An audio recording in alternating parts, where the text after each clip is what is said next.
Greetings ladies and gents, and welcome to today's Reddit Quickie video, taken from the HFY subreddit. The story is called The B Team, written by thashepherd. The link to the original will be down below, and as always, I hope that you enjoy. And if you do, there is a link under the information button to an entire playlist filled with one-shots. I hope you enjoy those too.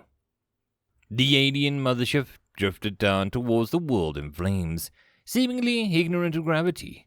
Western Europe was covered in a meter of soot. Much of North America was a dust bowl, and Israel and the British Isles were parking lots. Manhattan itself and the UN buildings was a smoking crater. Pakistan was a wasteland from Peshawar to Karachi, and the parts of India which had escaped immediate annihilation were flooded. China and Russia, what was left of them, were in no shape to support human habitation. Every powerful nation, from Japan to Spain, from South Africa to Germany, was destroyed. Every major government, every modern military base, every missile silo was eliminated. Every satellite in orbit and was a cloud of debris. The mothership alighted gently in Mongolia, far away from any civilization, and the aliens immediately emerged and began disassembling its systems to build massive fortifications. Fuel. They'd come to Earth for fuel. Fuel that they could have squeezed from a rock or siphoned from any star or gas giant. But instead, they laid waste to our home. Their first strike was immediate and devastating, and now they went about their business without any concern for the defenseless humans still eking out an existence of what was left of the miserable planet. The UN Security Council was all dead. The highest-ranking American government official still alive was Kentucky's Deputy Director of the Division of Abandoned Mineland Lands, who had been underground during the strike, and the remaining members of the nations of the councils had fared no better. In the abandoned but impressive building in the heart of Nur-Sultan, Kazakhstan, it had been abandoned before the strike as well. The brightest minds of what was left of humanity met. The leader was a Canadian government, who had once been the minister of the Canadian heritage and extremely proud of how much better what was once Toronto was than what was still definitely currently Detroit, but spoke first. She was relieved that there was no longer the need to speak in French. We are all that's left alive. We must do something. The Mongolian delegate was still dressed in the road leathers. Our Harley-Davidson battalion reports that the aliens haven't even bothered to set up defenses. We should strike now. As he struck out the rich mahogany table with his fist, dust from his jacket flew into the air. A serene highness from the Monaco coughed quietly. "This is intolerable," the Portuguese Prime Minister shouted. "It's almost as if they don't respect us at all." The room resounded with nods of heads and hushed murmurs. Some American tourists were caught in Tijuana during the strike. The Mexican president tentatively offered. They offered to use a potato cannon that they smuggled across the... He was silenced by a withering glare from the Governor-General of the Bahamas, resplendent in a leopard print pantsuit. "We've got tanks," said the Ethiopian delegate proudly. "We just need a way to get them there." The representatives of America, Azerbaijan, and Angola quickly nodded. Even the president of Eritrea offered a cautious smile under the circumstances. After quickly conferring with Argentina and Thailand, the president of Egypt spoke up. "We can transport them on the deck of our aircraft carriers." The Mexican president, somewhat chastened by the response of his previous comments, seemed raring for a fight. "We don't have any tanks, but I'll be damned if we don't take part in this historic effort. Just give us a way to get into the battle." "We're happy to provide vehicles," said the president of Colombia, whose country contained an old Renault plant, "but I want something in return." He looked at the Sultan of Brunei, whose Rolls-Royce had coveted for years. "Your car." "Absolutely not," the Sultan, indignant. But after taking a temperature of the room, he reconsidered. "I'll give you a door and 2 quarter panels. Final offer." After thinking hard for a few moments, the president of Colombia shook his hand. They had a deal, and the nations of Earth had a plan. The president of Iceland looked with pride as he assembled forces of Earth. Dozens of T-55s and M-47s rumbled across the Mongolian steppes as the Fauga Magisters daintily buzzed overhead. The cream of the Chilean and Mexican infantry rode proudly in Colombian Renaults and Filipino jeepneys at the rear of the column, with elite Honduran axe-throwers keeping a careful watch of the roofs.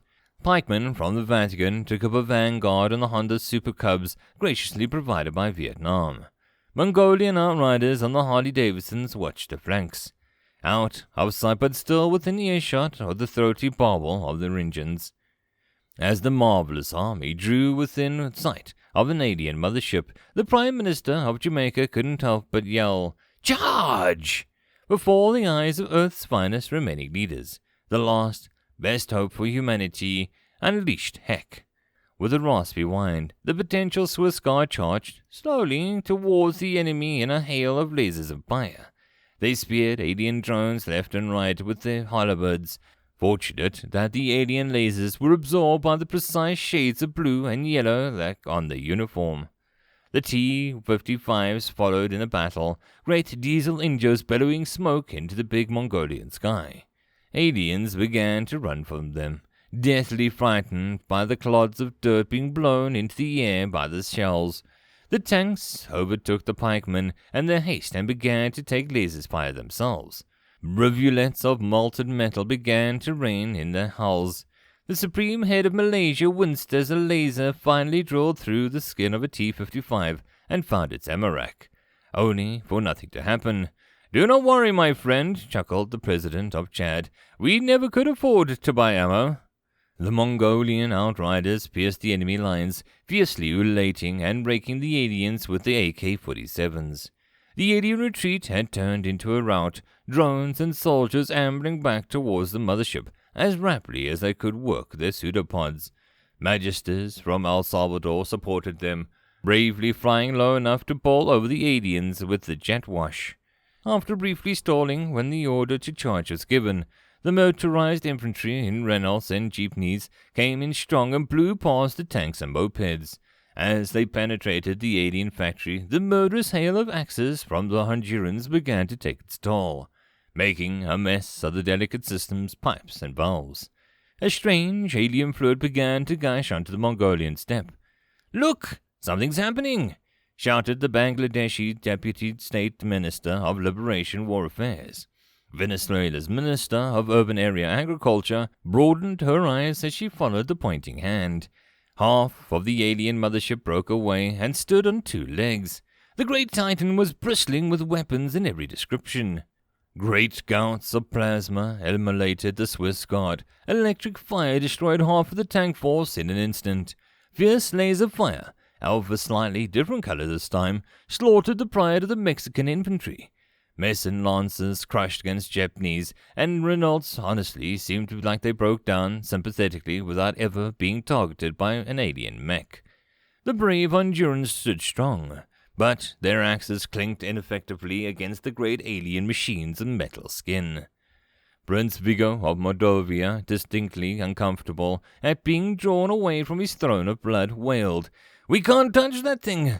We're through." Kentucky's deputy director of the Division of Abandoned Minelands, who had found his way out of the mine and into a fight by disguising himself as the prime minister of a small Baltic country, wasn't sure if he'd ever heard of Moldavia. His knuckles turned white as he tightly gripped his pickaxe, which had been made in China. Suddenly a spirited cheer cut through the sense of despair. A magister had cunningly distracted the alien titan by crashing into the tree. The alien war machine turned towards the crumpled wreck of the aircraft and watched in confusion as the pilots crawled away. A Greek M47 took advantage of the distraction and barreled towards the alien, puddled fuel splashing against its tracks. "They're too slow," thought the president of the General Assembly of Antigua and Barbuda. "They'll never make it." Sure enough, the alien war machine turned its weapons back towards the intrepid Greek Patton. At the very last second, just before it could open fire, a lit cigarette arced up and across the tank's hatch and fell straight into the pool of alien fuel. "That will never work," thought the Norwegian Minister of Children, Equality and Social Inclusion. "If you toss a match into a bucket of gasoline, it'll just go out." The earth shook as the entire alien factory exploded. For a few moments, the leaders of the world held their breaths. partially in anticipation, but mostly because the fumes of the alien fuel looked toxic. Then they gasped with an inevitable alien machine strode out of the flames, all except the Myanmar Deputy Minister of Health and Sports, whose division of cancer research had been fully funded, who merely smiled. The battered human army was barely holding together. The Chileans had abandoned their Renaults, and the Hondurans were now down to their last axes. The Magisters had been shot out of the sky, and the engines of the last few jeepneys coughed as they turned and began to rumble away from the battle.